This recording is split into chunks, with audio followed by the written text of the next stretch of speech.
बिहार के मुख्यमंत्री नीतीश कुमार के बयान पर आरजेडी नेता और सारण लोकसभा सीट से उम्मीदवार रोहिणी आचार्य ने कहा, उनके पास कहने के लिए कुछ नहीं है। अगर उन्होंने विकास किया होता तब विकास पर कुछ बोलते, इसलिए वो लालू परिवार पर बयान देते हैं। सारण लोकसभा क्षेत्र से आरजेडी उम्मीदवार रोहिणी आचार्य के बयान पर बीजेपी प्रत्याशी राजीव प्रताप रूडी ने तंज कसा। उन्होंने कहा, मौसम बहुत खराब है, गर्मी 40 से 42 है। जब आप खुद 40-42 की गर्मी में धूप में घूम रहे हो और आपके विधायक एसी में बैठे हो तो मन तिलमिला जाता है। केंद्रीय मंत्री अनुराग ठाकुर ने पहले चरण की वोटिंग को लेकर कहा, लोकसभा का पहला चरण पूरी तरह से बीजेपी के पक्ष में गया। मैंने मुरादाबाद, अमरोहा और कई जगह कार्यक्रम किए और बैठकें की। वहां पर बीजेपी को शानदार समर्थन मिला। कुछ लोग गुमराह जरूर करेंगे, जैसे पिछले चुनावों में किया गया था। कांग्रेस के राष्ट्रीय अध्यक्ष मल्लिकार्जुन खड़गे ने रांची में कहा, रैली में लाखों लोग थे। मुझे खुशी है कि श्रीमती सोरेन, मुख्यमंत्री और कांग्रेस ने इतनी बड़ी रैली आयोजित की। उन्हें रोकने के लिए जितनी संख्या चाहिए वो हमारे पास है।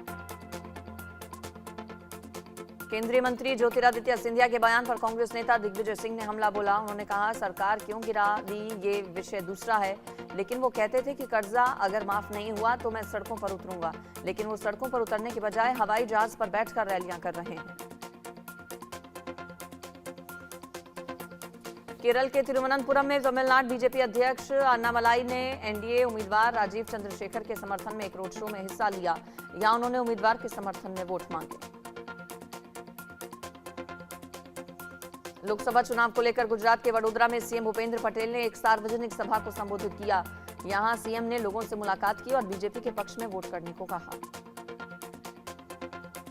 लोकसभा चुनाव के लिए प्रचार अभियान पर कर्नाटक के मुख्यमंत्री और कांग्रेस नेता सिद्धरामैया ने कहा, मैं जहां भी गया हूं वहां पार्टी कार्यकर्ताओं में उत्साह है। इन चुनावों में कांग्रेस के जीतने की पूरी संभावना है।